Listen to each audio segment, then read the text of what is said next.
and welcome to the Division 45 Virtual Mentorship Program. I am Desa Karye Daniel, and today I am with Dr. Rafe McCullough and Dr. Megan Speciale, and I'm super excited to have them.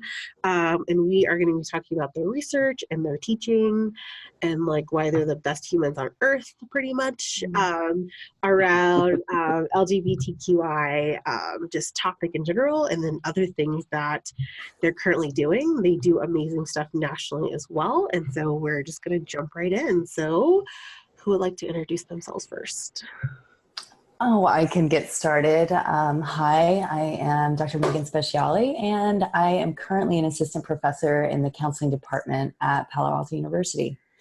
And let's see, so as an educator, I teach sexuality and addictions counseling mostly, but as a counselor, I specialized in sexual wellness and have worked primarily with LGBTQ folks, couples and their families. And I think like earlier in my career, I worked with adjudicated and at-risk youth and their families, both in and out of correctional settings. So that was kind of an interesting start to a career that ended up being mostly in sexuality. And let's see, my research. Did you ask about our research? I want to know everything. I want to know all of the things. Okay. But my research falls under a very wide umbrella of sex, gender, counseling, pedagogy, and there's specific focus in a few areas, but right now I'm working, I have some projects on sexual shame, sex education within the mental health profession. So what it looks like, how we're training counselors and other mental health professionals around issues related to sexual health and wellness, and also kink and BDSM and other alternative, quote, sexualities, particularly within the queer community. So that's what I'm up to right now. Awesome. Wow, that's a lot of stuff you got going on. I'm Dr. Rafe McCullough, and I'm an assistant professor at Lewis and Clark College in Portland, Oregon. So both West Coast folks, yay West Coast. I have a background in school counseling as well as clinical mental health counseling. So I started off as a school counselor and gradually kind of moved into more of a mental health focus, and during my PhD program especially. And worked a lot with a wide variety of populations, mostly youth and young adults. And did a lot of work with LGBTQ youth as well as young adults. I think I got started off with a lot of my research interests based on sort of my own personal intersections as well as my own work with the populations that I worked with. So I do a lot of stuff around kind of also broadly, sort of like Dr. Speciale, around multicultural and social justice topics, but also focusing pretty heavily in areas of LGBTQ and especially transgender counseling and advocacy. So that's a little bit about me to start with. Awesome. Thank you guys so much for being here today. So I kind of wanted to transition us into the first question, which were, what are some of the reasons you entered into your field of study? So I think just to, Rafe, you said it really perfectly. I think what the impetus for me began, I think, with my own intersections of identity. And I grew up in a pretty conservative, almost rural suburbia part of Texas, and we had absolutely no access really to sex education, both formally and informally, because this was like pre-Google era, and there was just essentially no information. And so I think at an early age I recognized the I guess just the disempowerment that accompanies that, especially as, you know, a queer person growing up in the world. And so when I went to college, like, you know, I was like, I want to learn all I can about sex and gender. And I did, and I tried to, but even, you know, going to school in Texas for my undergrad, still not a lot of official support around that. So slowly over the years, I've kind of, in the beginning, I didn't really have a sense of how sex and gender was going to play out in my career. I think there were times I wanted to be a sex educator, and there were times I wanted to be working with girls and teens around sexual wellness, and I had no idea what that looked like. And then I was like, oh, there's the counseling. There's a thing called counseling, and there are people that can do this kind of work and actually support folks, mental, emotional, relational health with regards to their sexuality. And so it kind of began that way. And I guess that I'll start with that. Yeah, for me, I kind of had a very roundabout way of getting into this career. I sometimes refer to myself at work as the old new person. And one of the reasons for that is that I had to take a little bit of time out for my own gender transition in my 20s. And so I just took me a really long time to figure out what I wanted to do because I had other things to think about. And so I moved out to the West Coast when I was young and in my mid-20s specifically to get out of the Midwest where I felt like I wasn't getting any support. And at that time, the Harry Benjamin standards of care ruled the world of transgender care, and they were not very strength-based, or they were very gatekeeping oriented. And so I sometimes consider myself a refugee from the Midwest to the West Coast. So I came out here for that. And then I had worked previously in a lot of jobs that involved working with children and youth. And after my transition, around my transition, I did a lot of sort of human service kind of related things. I worked with international students. I was a child care director, just all kinds of different work. And then I just sort of hit a wall, and I didn't really know where to go. And I thought about what is something that's similar to what I've been doing that's like a career that I can take in a different direction. And so that's where I chose counseling. And I never had any intention of going on for a PhD. I thought that was like the most ridiculous thing a person could do ever. And why would you want to do all that?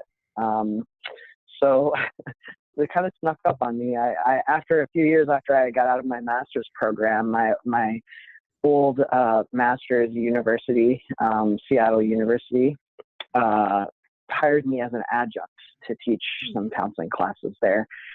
And I really thought I loved my counseling job. And then I found out after getting through like the nervousness of teaching and all the imposter syndrome, as if that ever goes away. It doesn't actually, at least not for me. But after getting through sort of the initial weeks of, oh my God, when I'm talking, they're writing furiously on that notebook. What are they writing? What if I say something weird and they write that down? Or what if that's not accurate? Or, just kind of getting through that nervousness. I found that I got into this place of sort of, I guess, finding my flow in that space and thinking, oh my God, I need to have more of this in my life, and fit really well. I've always been a big picture kind of person, and I've always wanted to kind of figure out what's behind this and what's behind that, and how do I push on all these doors. And I wasn't super happy about kind of directions that some counseling, and especially at that time school counseling, was taken. And I wanted to impact change around that. So I waited a few years and got some more teaching experience, and then I decided to go for my PhD, and I really wanted to be a counselor educator at that time. And so that's how I ended up in this area. My own intersections of identity has really determined sort of what my field of study is, or what my research interests are. And that's been just a constant. So. Yeah, it was really interesting to me because you both really talked about your own identity development and how that really led to kind of this social justice component for both of you, in terms of just not seeing advocacy in ways that supported you as an individual, but then also like wanting to do that advocacy yourself so that you could support others. So like creating space just so you can exist, but then also creating space for other people as well. And I'm wondering, like, overall, is that something that you just felt was a part of what you were doing and who you are as a person? Or do you think that there's just like no example of it, so you were the one to do it, or you saw someone else as an example, or like some kind of mentorship in a way that knew that you could kind of be on that path as well?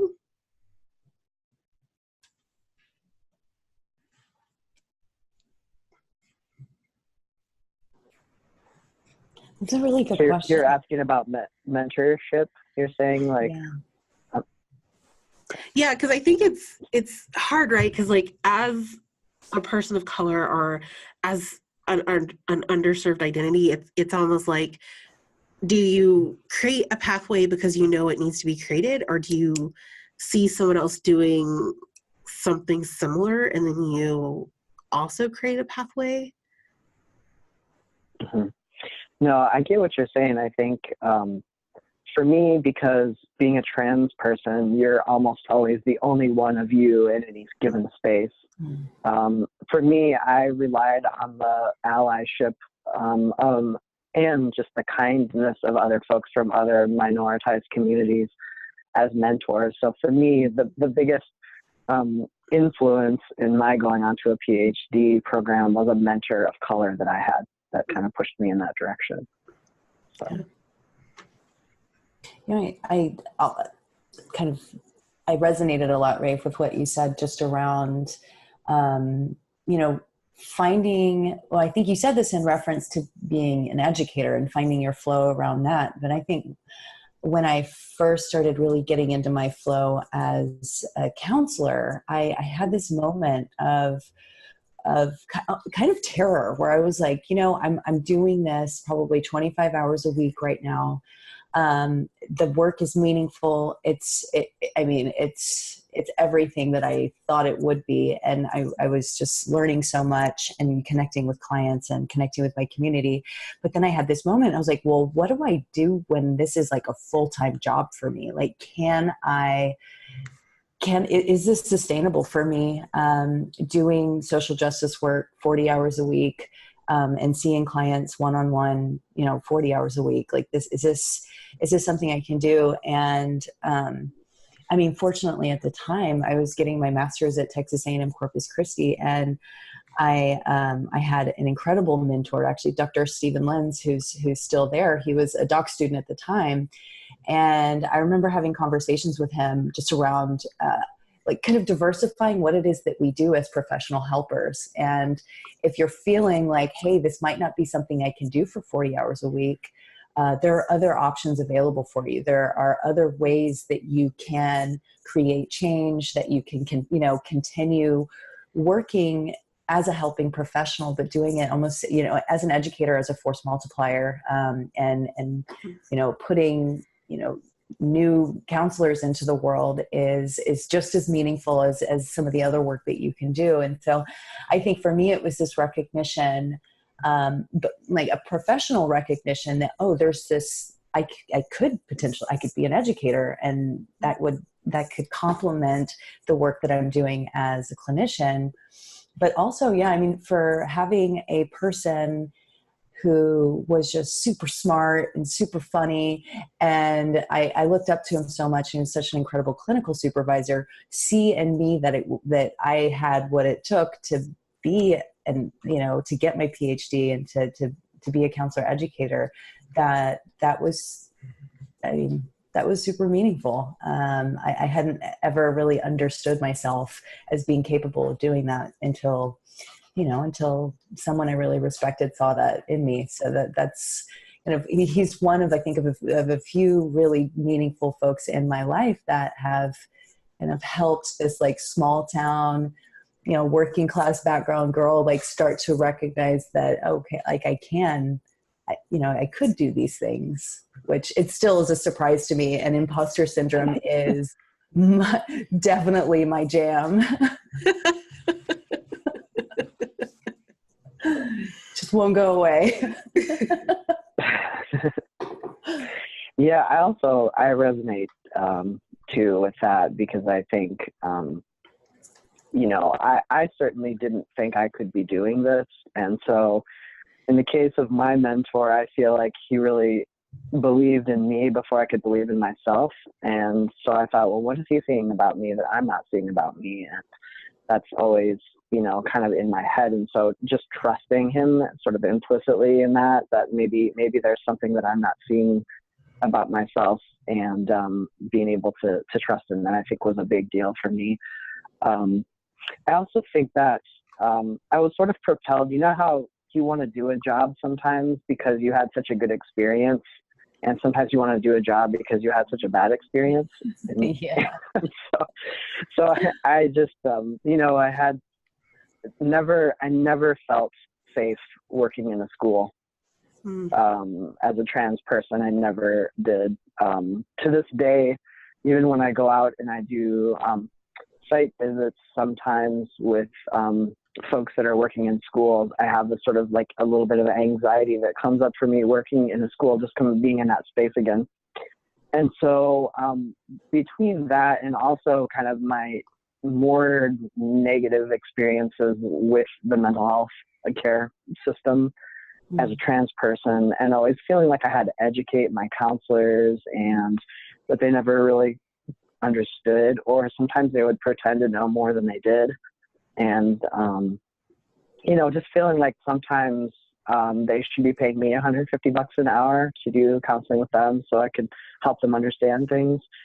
So I didn't have a super good experiences with either of those systems. And I think for me, a big part of both my social justice personhood, as well as, just being sort of a big picture person and wanting to find out what's pushing on that is feeling like maybe I could make some change happen from this position, since I didn't feel like I could from where I was at as well. I don't know. That remains to be seen, I guess. Yeah, it's super interesting to me that you're really talking about like just being unsure, because I see both of you and I'm like, you guys are stellar. So like, how could you ever for a moment think that you couldn't do this? But then I also realized that it's probably a part of the graduate student journey in some way of like coming into your own and figuring it out. And something you guys both talked about was really connecting to community, but then also still thinking like, oh, is this really something I can do long term, both like in clinical work, but then also that weird transition between like being a full-time clinician to like maybe becoming an academic, and what does it mean really to be an academic, but then also like what examples of mentorship really does look like, and knowing that someone else believes in you, I think has been super powerful for like all people on this journey overall. And so for both of you, I'm wondering, like, was there a moment or a catalyst or something that was like, I know for sure I should do academia, or I know for sure I should be teaching and doing research as well as doing this other work?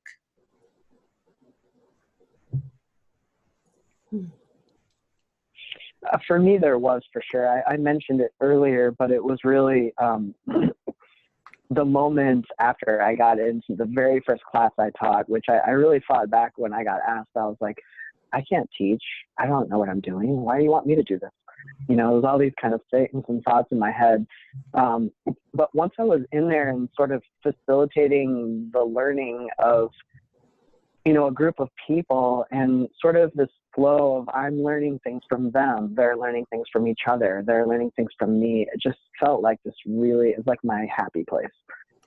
And so I knew in that moment that there really was, sometimes there's not a moment, but for me there really was. And it was at that moment that I decided to go and do this. And I remained pretty clear about sort of what I wanted to do for the first time in my life, actually, at that moment. I know that doesn't always happen for people. But for me, that could be encapsulated in a moment, I guess.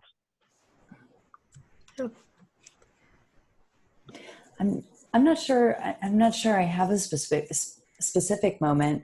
I know that when I was applying to CES PhD programs, I still didn't really know what to expect. You know, I knew that I knew that something was calling me toward education and academia. I knew that at that point in time, I had already been working on research and had just submitted my first article for publication, and that, you know, I was kind of growing and excited about further growing that part of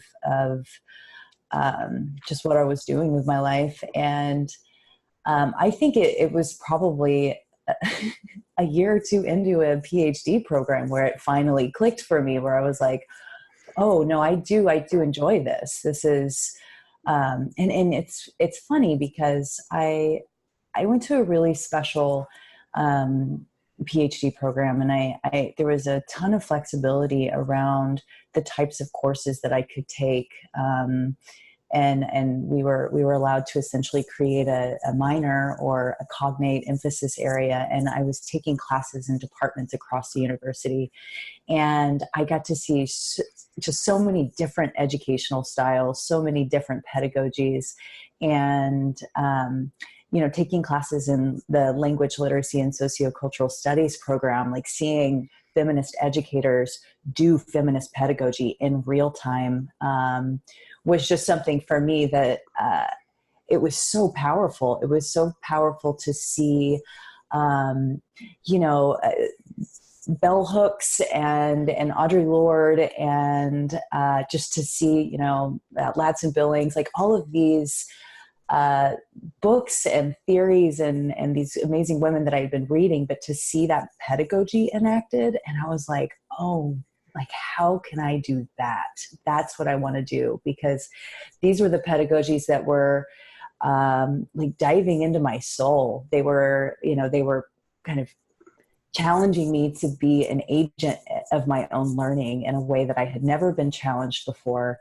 They were challenging me to understand and deconstruct and analyze and leverage and my privileges and my oppressed identities, and just looking at myself with this critical lens that I, again, had really not had educators do that with me in the past. And so it was this, you know, professional meets personal process that, I think, yeah, I just like fangirled with so many of my teachers, and I was just like, let me be you. I want to do this. I didn't know this was a thing. And so, yeah, it was a kind of a roundabout way of coming into my own as a feminist educator and as a social justice educator, because I don't think I had truly a template for that before. Or if I did, I didn't have the language to decipher that. I didn't have the language to be able to recognize it as such. And so that was really powerful for me, seeing women do this work. I love that you said that too, Megan, because I think I think a lot of people take a long time to figure things out and maybe enter into a PhD program not kind of having a way for themselves. And I think that I'm sort of really weird in that way. And like I said, it's the first and only time that's ever happened in my life. But I think it seems like it's more typical or more regular for folks to kind of struggle with it throughout the process. So. Yeah, that was the case for me. And, you know, I'm not sure if at the time I realized that I had so much uncertainty, but looking back on it, I certainly did. I certainly was uncertain. And I think, you know, one of the challenges when you first start a PhD is you don't, that's a really loud doorbell behind me. Sorry about that. Okay. But you really don't know about what this work looks like practically, you know, what the life of an academic really entails. And we start to see glimpses of it as a doc student because our relationships with our faculty start to change. So we can kind of see behind the curtain. But yeah, I thought I knew what education was, and then that began to shift. And really, I think I learned what education actually is with my first job, with my first actual teaching. I was like, I totally agree with that. I'm still learning. I feel like I still try to figure it out. I remember at one moment towards the end of my doctoral program, I made this realization where I was like, oh my God, I'm going to sign up for homework forever. And I was like, oh my gosh, there's never going to be a time when you're not working on a paper or doing some research or grading or prepping or planning, and just kind of the flow of that life and how to carve space out for yourself within that, and how that flows. It's just really, it's difficult. It takes a long time to sort out, and I still don't have it figured out, and I probably never will. So. Yeah, it's really interesting because you both talked about like really figuring out your own path and figuring out kind of how you balance it all. And so I'm wondering, like, how do you balance it? Because I think that it's talked about more in counselor education about like scholarship and research and clinical work and supervision and all of those things. But I don't think that students fully clearly get an idea of really what that looks like maybe until the last year maybe of their program, but definitely as they transition into their first year as faculty. So for both of you, like, how did you balance that change and movement out of like this identity as a graduate student into now being faculty? I think what was initially just very helpful for me was recognizing, I guess, the power and responsibility that I wielded now being an educator of counselors. And I think as just a person in the world, I've generally struggled with deadlines, and, you know, I need some kind of external motivation on getting these papers submitted and stuff, like, and grades done. But I think I realized immediately that I was like, oh, like, this is just a very humbling process to be working with some of the brightest people I'd ever gotten a chance to know, and they're learning from me. And so I think in terms of like how that impacted my, you know, like my ability to work-life balance or, you know, do those things, I think I felt inspired to just be better at my schedule, to be better at, you know, answering emails, to actually, to learn some new skills as, you know, a 30-something, you know, to really challenge myself to figure out more efficient ways of working. And it's still a process. You know, I teach both residentially and online, but, you know, these quarters that I'm teaching online, I'm working from my kitchen, you know, I'm working from my desk, I'm working wherever. And the flexibility that comes with that is, you know, a blessing and a curse. And so I think early career faculty, this is already something that you're going to, you know, that you're already struggling with, is how to transition from having all of these external deadlines to now being, you're the one that has to decide what the deadlines are. And it's kind of up to you to create your own timeline and to get things submitted in time. But also I think the added challenge, if you are doing any remote teaching, is just, like not having, maybe potentially not having like the same kind of community that you have residentially, or not having the same connection, the same connection to your university, to your students. And so I think, my experiences as still early career faculty there's another layer on that to being an online educator as well, that I think I'm still parsing out in terms of how to keep that balance and how to do this work sustainably, that, you know, that's not, setting me on a fast track to burnout. Yeah, absolutely. Yeah, I'm not sure yet. I was listening to Dr. Speciale to see if she had any good ideas that I can maybe copy from her, because I'm still trying to figure it out. But I think for some reason I taught as an adjunct for a few years before I went to my doc program, and then I taught in my doc program as well. And I thought maybe even just teaching, that would be the one thing that would be kind of the same feeling when I went in there. But I was really surprised that the expectations on you as a core faculty member who also does advising and is kind of all up in the mess of running a program, it feels so different from sort of, you get to go home at the end of the day of your adjunct job and do something else, grading and stuff, but you don't have another relationship with a program other than that you teach for them. And so that was a very surprising thing for me, just the kind of, you're so in it, and and you're in it with students who are also in it, and so it feels like so much more. Yeah, I mean, humbling is a good word for it, but it feels like you have a real sense of responsibility for people's lives and education in a way that I couldn't really recognize before because I wasn't in it the way I was. And sort of to the boundaries, I also agree in the blessing and curse of the flexibility of the job.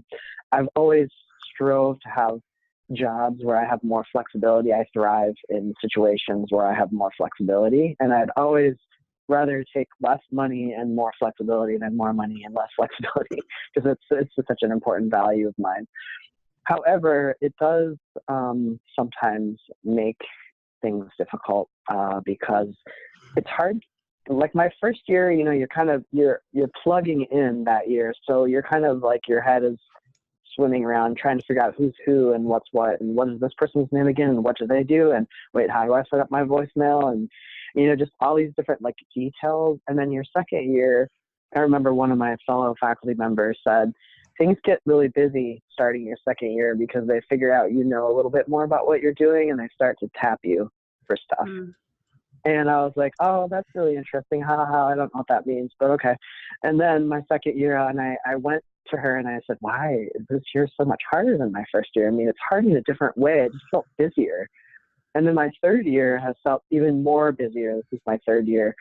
And she said, remember that I told you that once you start to kind of get your feet in it and people know that you kind of know a little bit more about what you're doing, you start to get tapped. And so the volunteer stuff is coming up. Oh, we need you to do this. Oh, can we have your perspective on this? Oh, what about this? Oh, what about that? And so you have to be able to kind of see through that. And you're still trying to, if you're in a tenure track position, you still are trying to, be everything to everybody so that you can, do that as well. And so it becomes, I think, really hard when you're in this period of time. But I also, I'll take time out to, I'll start working in the morning on a day when maybe I don't have to be on campus. And if after several hours, I'm just not making anything happen, or I'm not producing anything or finishing what I set out to do, I'll take a couple hours break and go do something else, go for a walk, go hiking, something like that, and then come back to it. And you can't really do that in a lot of jobs. Yeah. And when you come back to it, sometimes I get stuck in my own weird thinking. And I think, I cannot do this. I don't know what's going on. I can't think my way through this. And then you come back after a 2-hour break and you're like, now, why was I confused about this before? It doesn't seem that hard, actually. And so, just those kind of things, I think the flexibility allows for that to happen. And I'm getting better at it. I might have gotten temporarily worse at it this year, but I think maybe that means I'm getting better at it too, because I had to experience kind of both sides of that. Yeah, absolutely. It's interesting to me because I think that it's funny because I'm always my first year, I was just oh, I cannot even imagine becoming a third year, because first year seems so overwhelming, but then you realize as you're going, you are learning more, but then the responsibility changes over time. And so I'm wondering for you, not just in teaching and the work you're doing, but how did you really know that you wanted to continue to do the work with your populations? So either through research or through clinical work, because I also think about how do you balance your academic self with continuing on the advocacy and the excitement for why you got into this work in the beginning? I have to say, teaching the human sexuality class, I get to see firsthand how many of us, how many students, but how many of us just in general, have never been afforded the opportunity to reflect on their personal sexuality, who they are as a sexual person, and some of the histories and experiences and narratives and messages and all of the stuff that accompanies that process. And so it's just, that has been incredibly rewarding to see students kind of in real time ask themselves questions that they've never asked themselves, and with that new insight, that new information, then kind of update their own social justice identity. So being able to see that play out, having students come into the classroom who maybe start being, an LGBT ally, but then leave understanding the importance of basic sex education in order to enhance LGBT, awareness and advocacy. And so that, you see like these different pieces falling into place. And I think just, I'm not currently seeing clients right now because junior faculty. So, Yep. right. So I've had to put that on hold. But I get some of those, I don't know. So, that some of those professional needs met in teaching this coursework, because you get to see, you just get to see people intentionally like analyzing the messages that they've internalized, and then choosing for themselves whether or not they want to continue to live by those rules.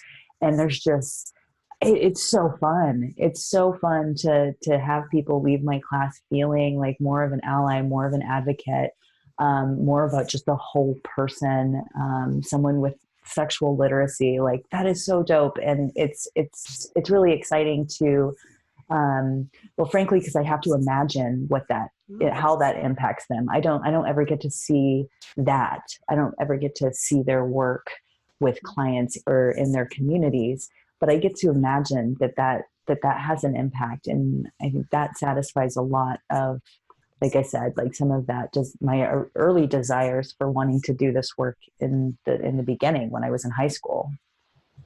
Yeah. Yeah, I get that whole junior faculty and not doing any of your own clinical work. I hope to get back into that someday, but for right now, my population is my students. And I teach internship class, so I have the same 8 students every Tuesday night for an entire year, and I go out into their field and I live supervise them and watch their tapes and all that kind of stuff. So that, I feel like that puts me really in touch with what's going on out there, as well as I teach a lot of the classes like the multicultural social justice. I teach a counseling with disabilities class, which to me is like another social justice class. But so I think the thing that's so exciting about that is that I'm learning along with them all the time. It's really humbling and difficult sometimes to teach about, a class like multicultural and social justice when there is no there. It's like you're virtually never going to be good at this.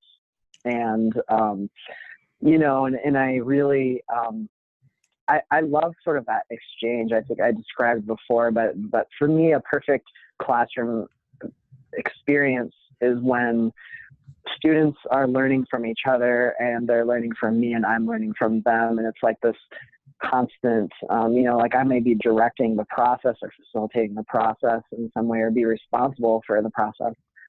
But they constantly they ask me questions sometimes that I get stumped on and I don't know the answer to. And then I'm like, why don't I know that? I need to figure that out. Or I need to think more about this to figure out like how I include this in my next time I teach this class. And it's just like this iterative process of sort of recreating this class and sort of, you know, figuring out what the beat is on the learning out there. You know, like on the West Coast, I feel like we have a lot of students, at least we have, I can only speak for me, but I've heard some things from other folks too, but we have a lot of students that have, you know, a certain level of awareness, or espouse to have a certain level of awareness about social justice issues. And sometimes they have a difficult time seeing, you know, where they come into this process themselves. You know, like, okay, I understand a lot about racism, but where is racism coming up for me in my own clinical work or in my own life? And that's something that I also am always struggling with as a white person, is try to figure out kind of where is that happening for me, and how can I be more aware of it, and how can I help them while I'm helping myself. We can all become more aware of the role that race plays in our lives, or the role that gender plays in our lives, and things like that. And so for me, that's like the most exciting part about the work, and it's also the most scary part of the work. Because I feel like, you know, sometimes I walk into the class and I'm throwing my whole chest open and throwing my heart out on the table and saying, all right, let's have this, let me get vulnerable, so that if I expect that from you, then I need to do that myself. And it's scary work, but it's exciting work. And I love that part of it, and it scares the crap out of me too. So. I feel like, Rafe, what you just said, I mean, feeling like absolutely certain that this process is only attainable insofar as we do this work ourselves, right? That we continue this process while also being brand new junior faculty, like not, you know, it's like this, I mean, you have to approach this with such humility. And I think that that's been, you know, such a, I mean, just like a wild ride for me, learning how to practice feminist pedagogy, and how to practice egalitarianism in the classroom, and how to decenter the power differentials that exist, and to model all of this. And simultaneously, like, yeah, just being an educator and feeling confident in myself. And so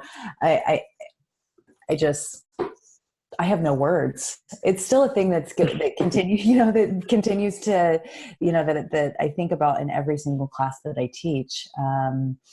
Really embodying this, the Rafe that you just described. And I think that one thing that has been really affirming about this process is, again, being able to model our humility, and to be able to model my humility with my students, as uncomfortable or, you know, as vulnerable as that might feel. I think being able to model, you know, privilege awareness, and being able to model, you know, this, I forgot exactly how you said that, Rafe, but really recognizing the role that we play within racism, sexism, ageism, et cetera. I think that that's been really powerful for me, not just as a teaching tool, but just for myself. There's this incredible accountability, and being, I stay in front of a classroom, but oftentimes I'm just, you know, I'm sitting within the classroom. But at the helm of this ship, and being accountable to so many people from so many different backgrounds, and doing that work alongside them. It's terrifying, as you said, Rafe, and also just so necessary. And it's like, I pity the fool that doesn't get this opportunity. Did I just do like a macho man? I liked it. I'm here for it. All of it. It's like just a wrestling reference. Okay. Just about all of it. All of it. Yeah. But it's just been, I think that's Mr. T. Oh yes, it is Mr. T, right?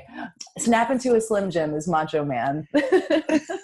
Thanks. But yeah, no, I mean, it's been so huge for me, for my own social justice identity. It's, yeah, and it's ongoing. Yeah. it's helping students try to get it when you don't got it yourself. Yeah. It's, I feel like each class that I teach is the same thing, as like a new iteration of where I'm at that time and place. Mm-hmm. Sometimes I wish that I could teach the students now with my 20 years into my career self instead of, but then I have to recognize that, this is what I can do right now. So. And your mistakes are valuable. The instances that we falter or that we flub it up are, I think, can be used in such valuable ways, just in terms of that modeling experience. So I think your current educator, where you're at right now, your space is probably teaching so much to your students, because in 20 years, who knows, you might think you have it all figured out. You're like, no, it's cool. I've got this. Probably. I'm fully competent in all things culture. So you guys are talking a lot about vulnerability and fear. And so I'm wondering, like, how do you overcome the fear? Because I'm thinking of so many times for especially students who are coming from not from no privilege at all, or just having not feeling like they have a voice at all. And so I'm wondering for you, whether it's in teaching or anything else, how do you overcome the fear enough to be vulnerable so you can create the space? It's a big question. I think maybe another way of that question, or I guess another way to answer that question is, how do you become comfortable with living with this constantly? It's more like, I don't know, for me, it's not, I don't really feel like I'm overcoming the fear, but I'm like learning to live alongside it differently depending on what's happening. And so, I think that you're always going to be in deep water, and you're always going to be with a bunch of really amazing people who are so smart, and so there's always reason to feel unsure of yourself, I think, and have that fear. But I think for me, one of the things that helps me a lot is showing up as authentic as I can, which is also something you need to be a good counselor, I think. But, I think for me, that kind of cuts through a lot of the fear. It's sort of like when you go to a job interview and you say, I'm really nervous right now, and how that suddenly makes you feel a little bit less nervous because you put that out there, and sometimes I just say that in the middle of class to say, you know what, I don't know. I really, you've asked a really good question, and I'm stumped. Maybe I can consult with some people and get back on that next week, or maybe we can all ask somebody, and then let's all come back together and figure it out together. So when I try to pretend that I don't, that I'm more confident than I am, maybe because I think that's what's desired in the moment, for people to see me as somebody who's an expert or somebody who knows what they're talking about, because I have those fancy letters behind my name or whatever. Sometimes I'm more likely to try to act the role of somebody who's confident, and that usually makes me feel more nervous and more fearful of the situation. So I hear how much a certain amount of grace that we learn to have with ourselves in order to get to that point as well. Just coming to terms with our imperfections and our work in progressness. And I think that's that there's just been some really interesting moments too, where I feel like, because of my various identities, that I have these kind of internalized expectations that I hold myself accountable, that I didn't really sign up for, that I think, I try to embody these different things, whether that's because I'm a woman, I feel I need to be this person in the classroom, or because I'm a queer person, I need to be this, this person in the classroom.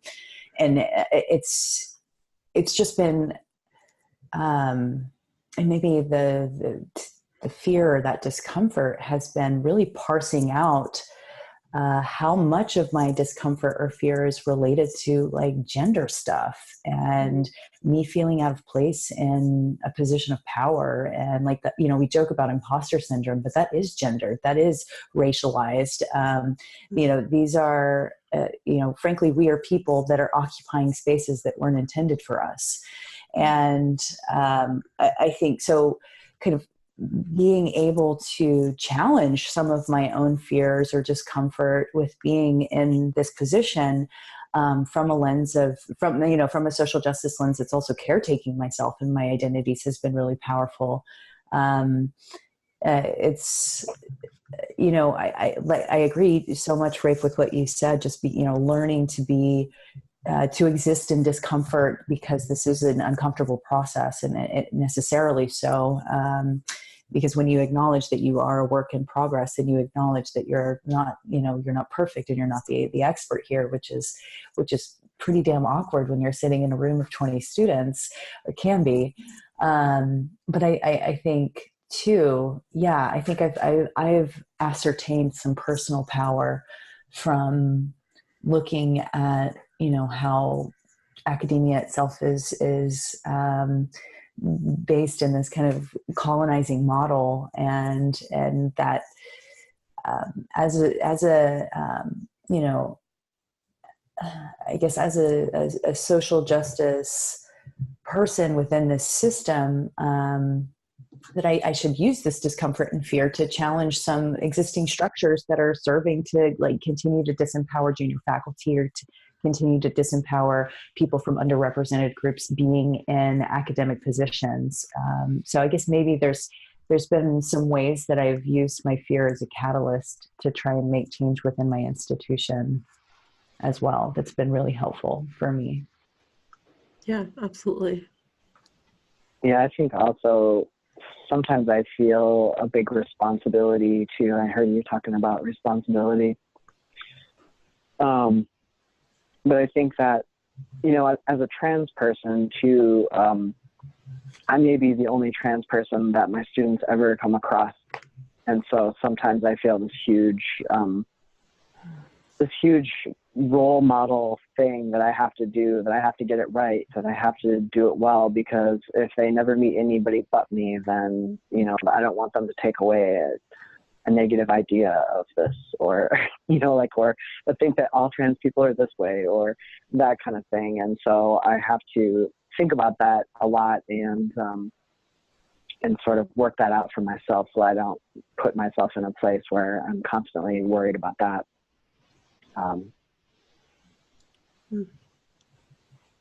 Y'all are saying such good things. I'm even taking notes while I'm on this call. Of course, because you guys are brilliant. We keep learning.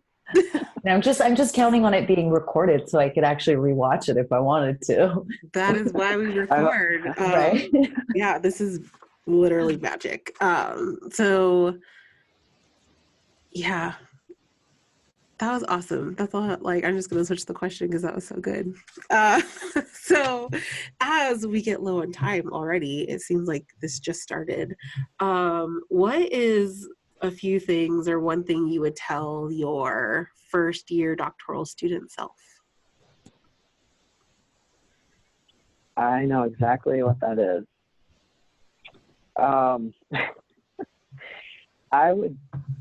One of the things that I think is so important is for you to follow your own internal compass and your own passion and your own areas, because there's going to be so much pressure to do what you're supposed to do.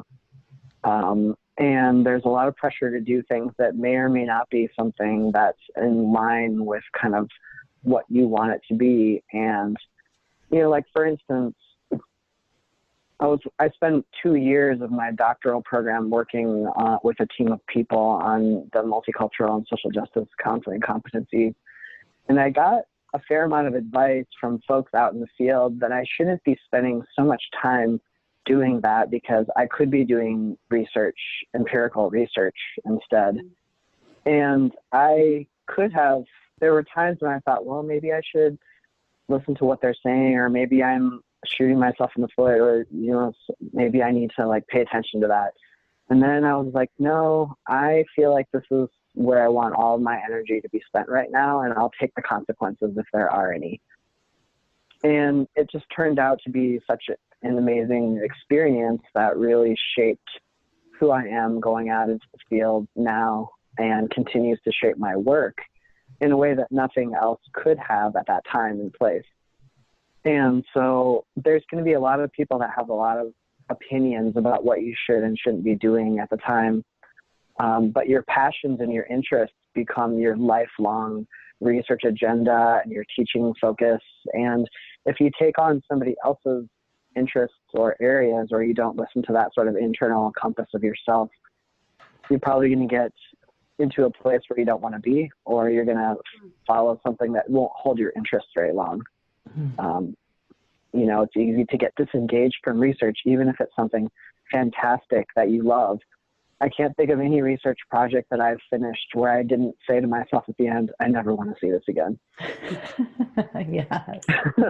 So even, and I only pick things that I'm ultimately like super interested in and have such a passion for, because I know that that's what carries me through those tedious moments of research that you have to do, and your like hours and days and weeks long revisions that come after you thought you finished it. So stick with that. You know, I would tell myself to listen to that from the get-go. You took the words right out of my mouth. I was gonna, you know, when I first started, or when I first joined my PhD program, I remember meeting with my advisor. Actually, my mom was in the room. I don't know why she was there. Maybe it was my campus visit. And I was talking to my advisor, and I was like, you know, I want to specialize in sexuality, sex education. This is what I want to do. But it's in front of my mom. And they say, you might know Matthew Limburger, True Love. And he's like sitting in the room. He's kind of like red faces a little bit. And he's like, okay, so that's certainly one thing that you can work on, you know, like you can do that. And so I was affirmed in that initial meeting, but there were so many people in those first 2 years that told me, be careful, because you are going to like pigeonhole yourself. Yeah. And that's such a niche area. No, you know, you don't want to be the sex person. And I was like, well, shit, this whole time I thought I wanted to be the sex person. I thought that would be good. And I think that I did feel, you know, I felt pressure to expand my research into other, maybe more, you know, counselor-y areas, like do some wellness research and, you know, do some burnout research, something like that, just to make myself more marketable, I guess, to make my CV more palatable to potential employers upon graduation. And I have to say, I may be one of the only sexuality researchers that has had this experience, because I've heard a lot of horror stories about people who do this research and do encounter that they are typecasted and may find employment very challenging. But the first, one of the first interviews I went on, you know, they were looking for someone just like me. They were looking for someone to teach sexuality, to do queer research. That was who they were looking for, and it ended up being okay that I just focused on sex. I say just focused on sex. Sex is a huge area, and there's so much stuff in there. But you know, I love your advice, Rafe, to just really follow that compass, that intuition. If there are areas that are exciting to you, explore that. And if you don't have access to that advising, look outside of your university, look outside of your department, even because, as I said earlier, some of the people that had the most impact on my career path, and I think on my development as an educator, were outside of my department. And so I think that can be kind of anxiety provoking for new students to, you know, set up cold calls, like set up cold meetings with people whose research you think is fascinating. But in my experience, most of us are, I say us now as a person who's received that cold call, but it's like most faculty and researchers are so down to, share a phone call or go back and forth over email to answer questions, to do some of that mentoring, because without that, I think many of us wouldn't be in these positions at all. And so I just think being, recognizing that your interests, your path, your desires, that they are valid. And if you don't have access to support around that, that you can find support elsewhere. I think myself and Dr. McCullough are both, saying, hey, we're available for that, but it's the truth. I think there's so many really fun, interesting, researchers out in the world that would be happy to engage in that type of mentoring relationship with folks that are just trying to get a sense of direction for their own careers. So take advantage of that. Yeah. Yeah, I love that you said go outside if you need it, because sometimes there's only going to be one or two or a few handful of people who are doing the stuff that you're really interested in, and they may not be at your college or university where you're studying. And I received a lot of mentorship also from outside folks, as well as in my program. So I think that's really important. And I also resonate with what you said about pigeonholing. I got that a lot. When I first started off, especially when I started focusing stuff around trans research, because it's my identity. And so people are like, do you always want to be pigeonholed as that trans person who does that trans research? And I thought, well, if I don't do it, who else is going to do it? I know there's a lot of people out there that are, starting to do it, and that's great and everything. But it's also different having somebody who has walked those pathways to do the research. It adds a different perspective that you can't have if you're not a trans person, for instance. So, I don't regret any of that, and I don't. Again, in staying with what my internal compass tells me, has always proved to be the right path in most instances. But it's when I don't follow that I get off on the wrong track. Always. Mm-hmm. Yeah. Yeah, absolutely. So we talked about so much stuff today. So we started talking about owning our own identity development and leading to social justice change and advocacy for ourselves, but then how that also transforms into the work that we do for others.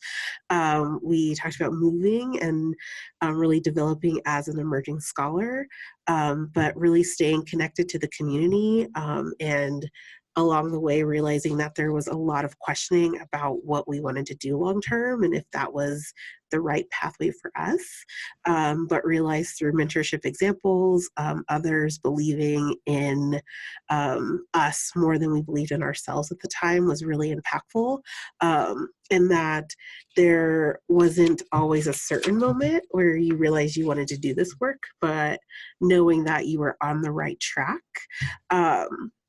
We talked about having agency in our own learning, but realizing that we still carry lots of privileges in the work we do in academia, even though we often also carry our oppressed identities. But making sure that we take time to figure out our own pathways, and that there are so many times you'll be uncertain, but to keep going anyway. And that through all of that, there's passion and inspiration and getting better at the work-life balance. So realizing that we can't all figure it out overnight, but that the flexibility is often worth the reduce in pay. And we talked about the privilege of having power to really decide what our journey looked like. So what are the key components of our identities as we become faculty, and really having a say in what being faculty looks like. But then also realizing that the first year is very different than the second and third years, as people tap into us for our expertise, but also being very patient with ourselves as we grow, but being willing to challenge ourselves to explore our sexuality and our identity at the same time, and being open to planting seeds in the students of our into our students' lives, because we really never know what will be impactful, but we know long-term it can be life-changing for them and us. And unfortunately, we realize that we may never really be 100% an expert or awesome at this, but we own our own truths, and we realize that we do not know everything, but we keep learning anyway, and that this work is exciting and scary, but we continue to model vulnerability, and that there's always fear no matter what, but we let ourselves feel that fear, and we own our truth as we step into it while showing ourselves grace, and that we are people occupying spaces that were not meant for us. But now that we have this power, we claim it as ours and we make the change for others. And then lastly, we talked about following our own journeys, that you'll be really surprised by the experience if you follow where you're going, and that people are always looking for someone just like you, and that no matter what, there is support because you are valued, and mentorship is everywhere. Yes. So, any final What a thoughts? summary. I know. My gosh. You're very skilled. You can tell she listens to us. Yeah, I know, right? I don't think I listen to anyone as well as you just listen to us. Maybe that's my growth edge. So, you guys dropped all the knowledge, all the skills today. This was absolutely stellar. Are there any final thoughts before we close out today? Just, I appreciate you both so much, and thank you for the opportunity. And I enjoyed listening to you, and I've got some notes. I might be calling you both up for some mentoring later. Yes, agree. It's been such a pleasure talking to both of you today, and I just look forward to the next time that we can chat, maybe off camera next time. And I just think this is such a really wonderful service project that you're doing, Desa, and I just feel really grateful to have you as a colleague and a friend, and just keep the work up. This is so great. Thanks. Awesome. Thank you so much. So again, a special thank you to Dr. McCullough and Dr. Speciale for being here today. We are very excited to finally be on iTunes. So if you're not following us, please do. We love your feedback. If you're interested in speaking to either of our mentors today, please shoot me an email, or email our Division 45 Gmail account, and we will connect you to them. And so thank you again for being here today. You guys are stellar. You're like some of my favorite humans ever, especially on the West Coast. And I look forward to seeing you guys in the next video. So, bye. All right.